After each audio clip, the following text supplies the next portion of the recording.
Good morning. How is everyone doing? It's Y2K again, saying hello to all of you in the vessel.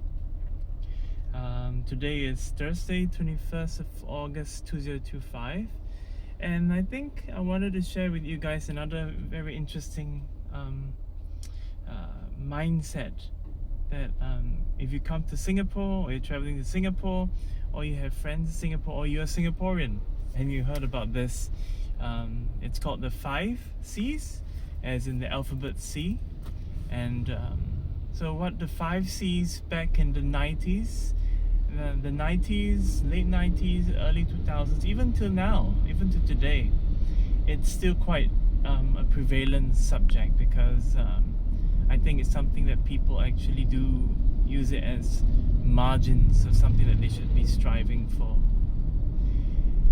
So the 5 C's basically represents the 5 key elements to what constitutes as the Singaporean dream. So the first C is cash. Cash, stands for what it is. It's money. And the thing is that Singaporeans, when they are going through life and they look at the prices and everything, it's always better to be cash rich, to have lots of cash on hand.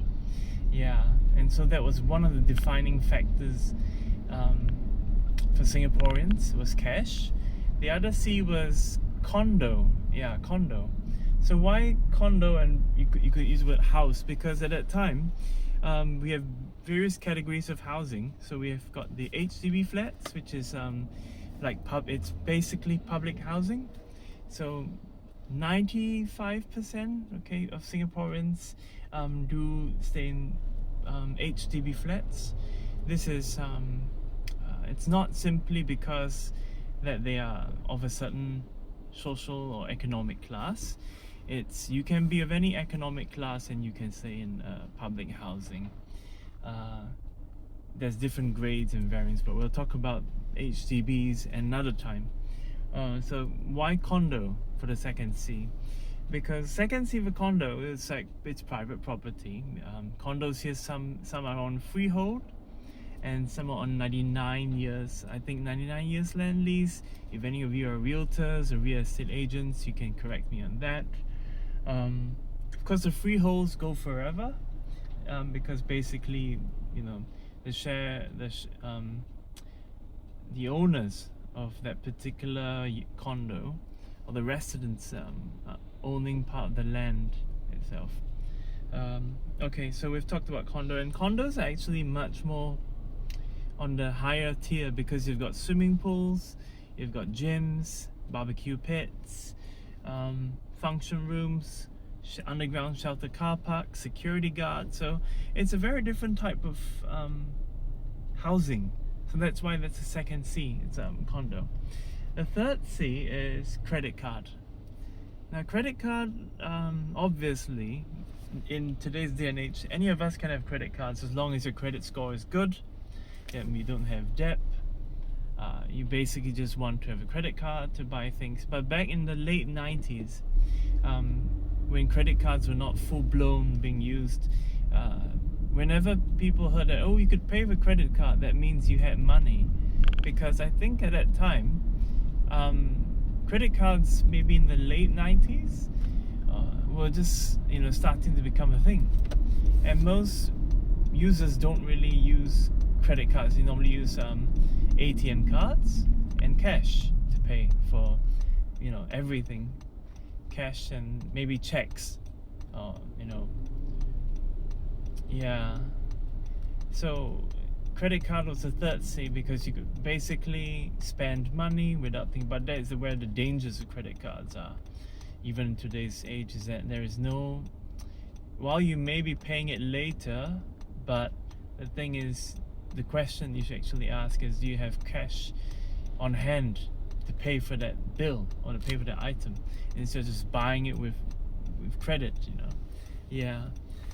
So that's the third C. The fourth C is country club. Am I right? So we've talked about cash, we talked about condo, we talked about credit card. Now we talk about country club. Yes, country club. So country club is another C, because last time, I think the 90s and 2000s, when there were still a number of country clubs, people who joined country clubs were way above the average median, because country clubs you have to pay membership fees, maintenance fees, and to join a club you need to have a certain, some country clubs you need to have certain statuses, networks, net worth, and then maybe you need to be able to pay for the membership fees, annually or monthly. So that any kind of high expenditure item will be part of that 5C. I mean, that's my opinion. Now the last C is car, which is my favorite subject, because I love cars in general. But having a car in Singapore is not cheap. That's the first thing that every purchaser should know, whether you're a citizen, you're non-citizen, you're a permanent resident. The thing about owning a car in Singapore, it's a depreciating asset from the get-go. We don't buy cars for investment unless you're buying a classic American car or classic vintage car or something like that. It's going to appreciate in value, maybe because it's a vintage vehicle, but the thing is that in Singapore, cars in the late 90s were considered an asset, because number one, you could actually go places with it without paying for public transport, which is either through the MRT, which is a mass rapid transit system. They call it the mass rapid transit, aka MRT, and it covers most of the island. It's a subway above the ground and under the ground, for the trains. But having a car in Singapore is perhaps one of the most expensive things you can actually have. And for me, I know that we're sitting in a car right now. I finance this car myself. I make monthly payments on it. I love driving. It's a great way to be separated from the noise, the pollution, sometimes the hustle and bustle of bus stations and train stations. I think those of you who have owned cars, or you're owning a motorbike, actually they should add motorbikes to that list of the 5 C's. But that wouldn't be fair anymore, would it? Because, well, it wouldn't be a C now, it would be an M, because motorbike is an M. Yeah. So those are the 5 C's. Let's just do a quick recap. We've got car, we've got cash, we've got condo, we've got credit card, we've got country club. So these 5 items, or you could call it elements, determines whether you're well-to-do, you're successful in Singapore. And this is actually a way of thinking, it's a perspective from the late 90s to 2000, even to today, and can we call it a very materialistic way? Yes, absolutely. I mean, without a shred of doubt, it's a very materialistic way of gauging whether you're successful or not, or whether you have made it there somehow. But the truth is that all of us right now, we're just trying our best to put food on the table. And even some of us would, maybe some of you, some of us would forgo the thoughts about having country club, lesser credit cards, because we just want to cut back on expenses. But the 5 C's are the defining factors to the Singaporean dream. And of course, if you ask me, what do I think of the Singaporean dream? It's a very challenging dream, but of course everybody will tell you, so is everywhere else that is in a developed country.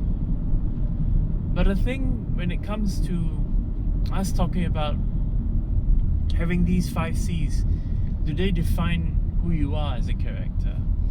Do they say that you're a good person? You can have these things. You can have it. Cash is definitely the most important thing, because having cash on hand means that you have money directly to spend for your daily needs, your essential groceries, your medical bills and stuff like that, and all other things that's very, very important. But the rest of them are kind of like luxuries. Yeah. So I think this is something that I was thinking of sharing with you guys about the 5 C's of the Singaporean dream. Yeah. So I'm just thinking off the head, did I miss anything? If someone was to ask me, have you achieved that? Well, I did for a very short time, not for a condo, because I haven't bought, to be fair, I've not bought a condo with my own money. I stay in a public housing, an HDB, and basically it's still being paid for by myself and my wife. And the thing is that when you stay in public housing, there's, to be honest, you can, for those who are citizens and if you're Singaporeans, you can probably relate to this to some degree, that sometimes in front of certain individuals, they might say that, oh, you stay in the public housing, and you know, the mindset does change. You can't really stop someone from thinking, oh, you're staying in public housing, it's not a bungalow, it's not a semi-detached, it's not a townhouse, it's not, you know, it's not basically a condo or anything. So there are certain instances where people will judge you by the kind of house you stay in, but this is unavoidable. I think it happens probably everywhere as well. But so far, the rest of the other C's, I guess all of us have 1 C, because we all have cash for sure. And for those of you who are driving, we are blessed to be able to have a job that pays us well enough to, number one, put food on the table, and, you know, maybe at the same time fund a little bit of hobbies, and of course having a car for those of us who like to drive. I mean, so it's a very interesting list that some of us need to consider, is that there are these things that we have on hand that are blessings. Yeah. So I hope today's mini video is quite direct in a way, and also a great sharing about the 5 C's of the Singapore dream. Yeah. While I'm thinking off the bat, you know, what constitutes as the Singaporean dream, I think the first thing, and I believe the first thing you really need to have, is health. You know, because without health, all the other 5 C's would just be irrelevant. You know, your health is the most important thing. And happiness. I mean, while you can have all the 5 C's, but you can be sick, you can be unhappy, you know, you're not going to be able to enjoy them. Yeah. But would you say that the 5 C's is a great way of determining that you are successful in Singapore? Yes and no, because to some, the 5 C's are the epitome, you know, the pinnacle of your success in life. What you call success in life, you determine it by those elements. But we all have our own ways of determining what is success in our lives. So I will leave you guys to that, and do ponder and think about if you ever travel to Singapore and maybe you work here and someone says about the 5 C's. I hope you know a little bit about it. So this is Y2K, journeying to the west on another Thursday. We're a bit gloomy today.